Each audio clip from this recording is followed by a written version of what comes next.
दोस्तों, आज आप इस चैनल के माध्यम से जानेंगे बाबा साहब भीमराव अंबेडकर और महात्मा गांधी का मिलन के बारे में। वह दोनों कहाँ मिले और कब मिले, क्यों मिले, आइए जानते हैं वीडियो में। 1920 के दशक में अंबेडकर विदेश में पढ़ाई पूरी कर भारत लौटे और सामाजिक क्षेत्र में कार्य करना आरंभ किया।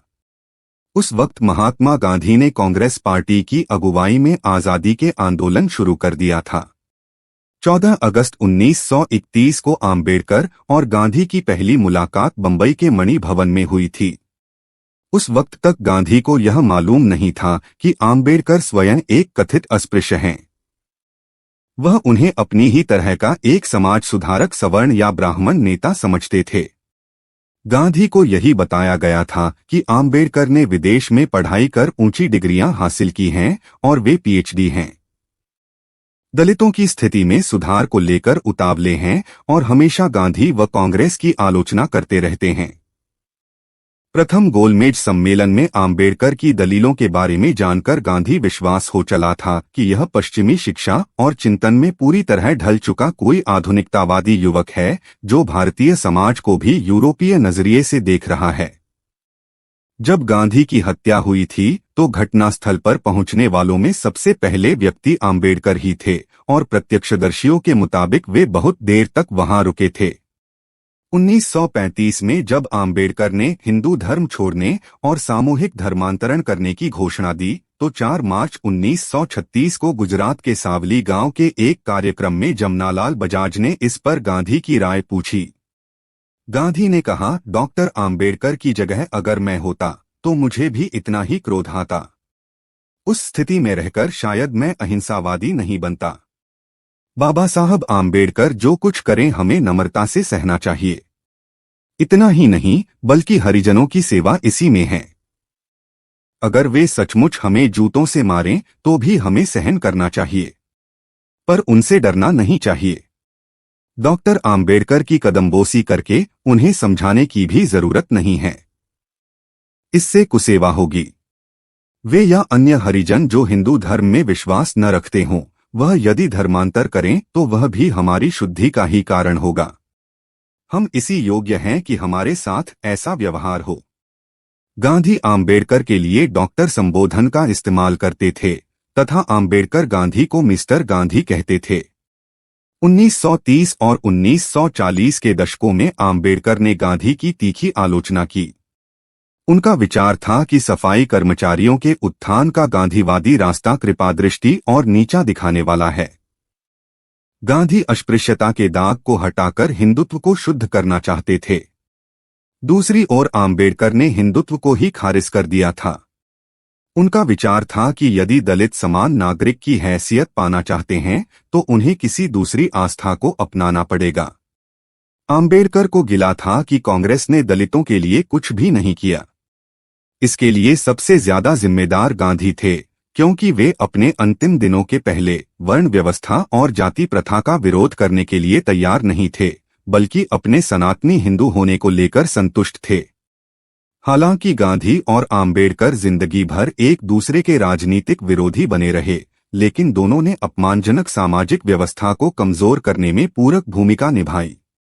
कानूनन छुआछूत खत्म हो गया है, लेकिन भारत के कई हिस्सों में आज भी दलितों के साथ भेदभाव किया जाता है। 26 फरवरी 1955 को अंबेडकर ने बीबीसी को दिए इंटरव्यू में महात्मा गांधी पर अपने विचार प्रकट किए। अंबेडकर ने कहा कि वो गांधी से हमेशा एक प्रतिद्वंद्वी की हैसियत से मिलते थे, इसलिए वो गांधी को अन्य लोगों की तुलना में बेहतर जानते थे। अंबेडकर के मुताबिक गांधी भारत के इतिहास में एक प्रकरण थे, वो कभी एक युग निर्माता नहीं थे। उन्होंने गांधी पर यह भी आरोप लगाया है कि गांधी हर समय दोहरी भूमिका निभाते थे।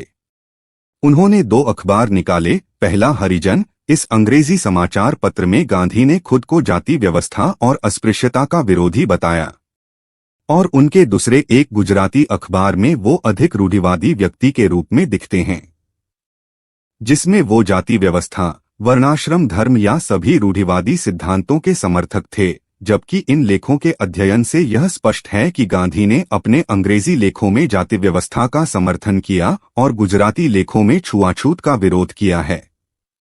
आम्बेडकर ने छुआछूत के उन्मूलन के साथ समान अवसर और गरिमा पर जोर दिया था और दावा किया कि गांधी इसके विरोधी थे।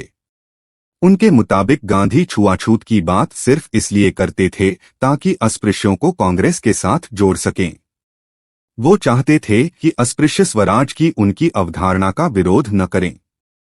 गांधी एक कट्टरपंथी सुधारक नहीं थे और उन्होंने ज्योतिराव फुले या फिर आम्बेडकर के तरीके से जाति व्यवस्था को खत्म करने का प्रयास नहीं किया।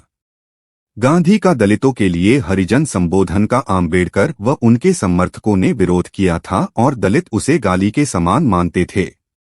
गांधी द्वारा शुरू किया गया हरिजन सेवक संघ भी दलितों को नापसंद था क्योंकि वो एक शीर्ष जाति की मदद से दलितों के उत्थान की सोच दर्शाता था, न कि दलितों के जीवन पर उनके अपने नियंत्रण की। गांधी और आम्बेडकर ने अनेक मुद्दों पर एक जैसे विचार रखे, जबकि कई मुद्दों पर उनके विचार बिल्कुल अलग या विपरीत थे। ग्रामीण भारत, जाति प्रथा और छुआछूत के मुद्दों पर दोनों के विचार एक दूसरे का विरोधी थे। हालांकि दोनों की कोशिश देश को सामाजिक न्याय और एकता पर आधारित करने की थी और दोनों ने इन उद्देश्यों के लिए अलग अलग रास्ता दिखाया। गांधी के मुताबिक यदि हिंदू जाति व्यवस्था से छुआछूत को निकाल दिया जाए तो पूरी व्यवस्था समाज के हित में काम कर सकती है। इसकी तार्किक अवधारणा के लिए गांधी ने गांव को एक पूर्ण समाज बोलते हुए विकास और उन्नति के केंद्र में रखा। गांधी के उलट आम्बेडकर ने जाति व्यवस्था को पूरी तरह से नष्ट करने का मत सामने रखा। आम्बेडकर के मुताबिक जब तक समाज में जाति व्यवस्था मौजूद रहेगी, छुआछूत नए नए रूप में समाज में पनपती रहेंगी। गांधी ने लोगों को गांव का रुख करने की वकालत की, जबकि आम्बेडकर ने लोगों से गांव छोड़कर शहरों का रुख करने की अपील की। गांव व शहर के बारे में गांधी व आम्बेडकर के कुछ भिन्न विचार थे। गांधी सत्याग्रह में भरोसा करते थे। आम्बेडकर के मुताबिक सत्याग्रह के रास्ते ऊंची जाति के हिंदुओं का हृदय परिवर्तन नहीं किया जा सकता क्योंकि जाति प्रथा से उन्हें भौतिक लाभ होता है। गांधी राज्य में अधिक शक्तियों को निहित करने के विरोधी थे। उनकी प्रयास अधिक से अधिक शक्तियों को समाज में निहित किया जाए और इसके लिए वह गांव को सत्ता का प्रमुख इकाई बनाने के पक्षधर थे। इसके उलट आम्बेडकर समाज के बजाय संविधान को ज्यादा से ज्यादा ताकतवर बनाने की पैरवी करते थे। गांधी और आम्बेडकर ने अनेक मुद्दों पर एक जैसे विचार रखे, जबकि कई मुद्दों पर उनके विचार बिल्कुल अलग या विपरीत थे।